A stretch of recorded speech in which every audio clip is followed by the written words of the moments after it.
everybody, it's Rachel O Beauty, and I'm with my good friend Janelle B. Stewart. Hello everyone. And today we're sharing our best tips for content creators. So if you're a small business owner, if you're a blogger, YouTube, this video is for you. Please stay tuned and watch it. But first, let me take a selfie. Let me take a selfie.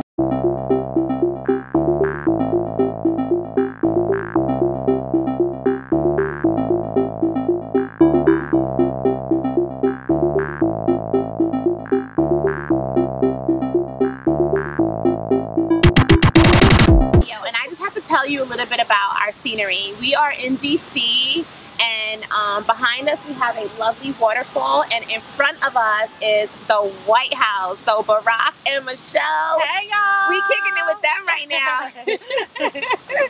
So we wanted to come and because we're here in DC, basically to have our third event, which is the Let's Talk Mom to Mom Beauty Conference. This is our third tour stop. We visited Chicago, we visited New York, and now we're in DC. The next stop will be in Charlotte. And we wanted to come to all of you today to give you some inspiration, because we know a lot of people, especially the women who are coming to our event, they are looking for this information. And so this is our opportunity to share something with you all. And we're questioning whether YouTube is the appropriate platform for these type of conversations, because it's not as easy to interact and also for people to get access to the information. So we're thinking, would it be better, well, I'm posing the question to you, would it be better to have this type of content where we have these conversations on a webinar, on a podcast, or something else? Because I just don't know if I feel like YouTube is the right place for this type of stuff. Yeah, so tell us, if we do a podcast, would you listen to it? Or if we do a webinar, would you guys come and watch it? Let us know what your preference is down below, because we're definitely going to roll out something for all of the mompreneurs, small business owners out there, and we just want to make it easy for you guys to access. Yeah. Okay, so basically the theme of the video today is our best advice for those of you out there who are content creators. So we've come up with a list of 6 different things, 3 of them from Rachel, 3 of them from me, that we feel is the best advice that we can give you as someone who would be possibly thinking about going into this field that we're in, where you're making content for a YouTube channel, such as how we do. Yeah, so my first tip is to be a star where you are. And I always say this because Janelle and I are in different places in our business. Her audience is a lot larger than mine. And mine is smaller but growing and very engaged. And I think that a lot of times, especially when it comes to social media, people have a tendency to compare themselves. Yeah. And they want all these followers and they want all these likes. And that's great. It's always wonderful when it happens. But if you have a smaller audience, be a star right where you are, whatever your unique talents, gifts, and capabilities are. Really show those off and play those up, and eventually you'll be that big, aspiring, aspirational celebrity, social media star, if that's what you aspire to do. So wherever you are, wherever you are in life, and it doesn't have to be just in business, like be a star wherever you are, whether you work from home, you work outside of the home, like just be who you are. Yeah, I love that. I love that. That's really sweet. Okay, so my tip, and I'm fighting with the sunlight because I feel like right here the sun is like, yes, we're right on you now. So I'm trying to like hide out better there. Right there. Yeah. Okay, I'm trying to hide out a little bit. So my tip is more for related to work ethic, and I would highly suggest to anybody who's making YouTube videos, film more than 1 video at a time.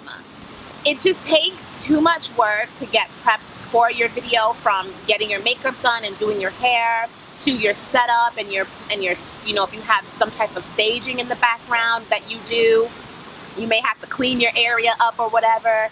And to do all that and then take about maybe 10 to maybe 30 minutes filming 1 video, I feel like you can be more efficient if you start to strategize and plan. What else can I talk about during this moment when my face is already beat, my hair is already done? Can I film something else? So if I know I'm gonna do a hair tutorial, and the ending of my video is the finished look. I will also, after I'm done with that, film another video where I may be talking about something, or maybe I'll show you how I put my lipstick on, and that will be 3 videos right there. So don't ever just film one video at a time, unless of course you just don't have the time to and you want to get the video done. Yes, I definitely would say that will make your life so much easier. Yes, I totally agree with that. I would say my second tip is to be consistent. I see a lot of bloggers and YouTubers who started out with such great content. Yeah. We love their videos. And then typically what ends up happening is maybe they're not making the money that they want to make, or they don't have the subscribers, or whatever their particular reason is. And you start seeing less videos, and then you look up one day and they're gone. yeah. And certainly there are those people that are no longer interested because they just aren't interested in them. And life happens. And life happens. We're moms, for real, we for know. real. But if this is what you really want to do, you have to be consistent with uploading content, depending on whatever platform that is. Once a week, twice a week, 3 times a week. You'll have to figure out what that consistency is for you. Yeah. But the worst thing you can do is be inconsistent, because one, people will lose interest. You won't be motivated anymore. And so whatever that schedule is that works best for you and helps you put the best content out there on a regular basis, be consistent. Yeah, and if you do have to leave, I think you should let your audience know, so Right. that they're not unaware of what happened, and they know you're coming back. If you have that chance, and you may not be able to make a video, but maybe you share it on Instagram or something. Right. Something, I don't know. Yeah. Let people know. Yeah. We're a part of your lives. Yeah, we want to know. We miss you if you're Yes. not creating content anymore. So another tip for me is also as related to work ethic. I would say edit as often as you can. And as someone who has edited and produced over 1,000 videos, I promise you, over 1,000 videos, the more and more and more and more and more and more I've edited, whether it be a short clip or a long video with lots of different layers and elements, or just I'm talking like something like this where I'm just cropping out pieces, the more I do that, the better I get at my editing. The more I also learn how to use my software, and things that I didn't know what they did, I start to find out how to use them. And I'm self-taught. I know you're self-taught. There's people who I've talked to who have given me pointers on things I could do, and sometimes I'll watch YouTube videos from people who use my software on how to do certain things to see if my software can even do it. And that has helped me. But edit often. I know it's tedious. I know it takes a lot of time. I know it uses up a lot of resources on your computer, and you have no memory and no space. I know, but edit as often as you can, and you'll see your editing will get better, and your videos and your creativity, it's only going to get better. That's great advice, and very, very true. Practice makes perfect. Yes, it does. So this last tip, and I'm not telling Janelle, she's finding out now. I'm switching it up a little bit because we discussed what our tips are. I want to make this tip specifically for the moms out there. Okay. Because we are on the Let's Talk Mom to Mom tour, and we know that we have a lot of moms that watch us. Yeah. And probably one of the biggest questions that we've got since we've done this tour is, how in the world do you balance it all? Yeah. Like with husband, kids, single parent, whatever. It's like, how do you balance it all? And I always say you literally have to like pray your way through the day, because you're constantly juggling so many things, and your priorities can easily get you mixed up and distracted. Like, I'm a prime candidate of that, and I have ADD. So sometimes I'll be like all over the place, and I have to like rear myself in. Okay, God, what do you want me to do right now? And it can be frustrating because it's not always like that audible voice that you want. Yeah. But you know, just really having some sort of a spiritual life. You know, for me, it's God that helps keeps you centered and helps you focus on like the most important things for the day. So pray your way through the day. It's impossible to perfectly balance everything, but I think as long as you stay centered, you'll have that divine connection, and you'll be guided to what the best priorities are for you. That was beautiful. I definitely feel like all your stuff is like kumbaya. Oh, shut up. And I'm like, work hard. Well, after you pray, go to work. Okay, so my last tip, I feel bad now, but it's not that bad. It's kind of along the lines you know of, what? You need a good balance of this, though. You really do. Yeah, you you need do. to work a little bit. You need to pray a little bit, and you need to slay a little bit. yes, work, pray, slay. Yes. So my last tip is actually, I think it's great for, if you're looking to be a content creator, you seek out other content creators that inspire you. And obviously, depending on where you're at right now, you may feel somewhat intimidated with approaching someone who has a very large platform, and maybe you approach them and you don't hear back from them, and now you feel, you're in your feelings and you're like, oh, I don't like her no more because she didn't reply to my email.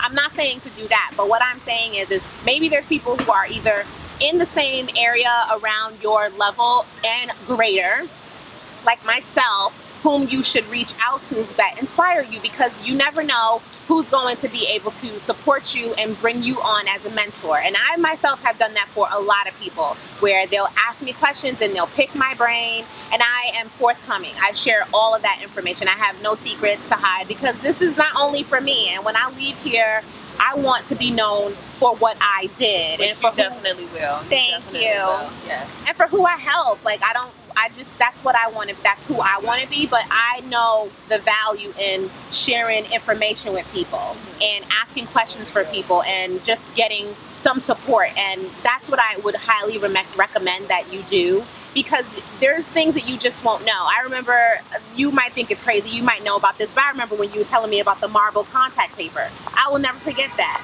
We were talking about, and if y'all know what marble contact paper is, I'll let Rachel explain it. So a lot of times people in our field are no longer just taking like basic regular photos. I mean, you have a little bit of those, but people are now styling their Instagram. Yeah. So styling your photos like you would style an outfit. You get the right props, you get the right colors, you choose the right theme. And so a lot of bloggers are using marble contact paper because it creates a really clean, professional for flat lays. Look for flat lays.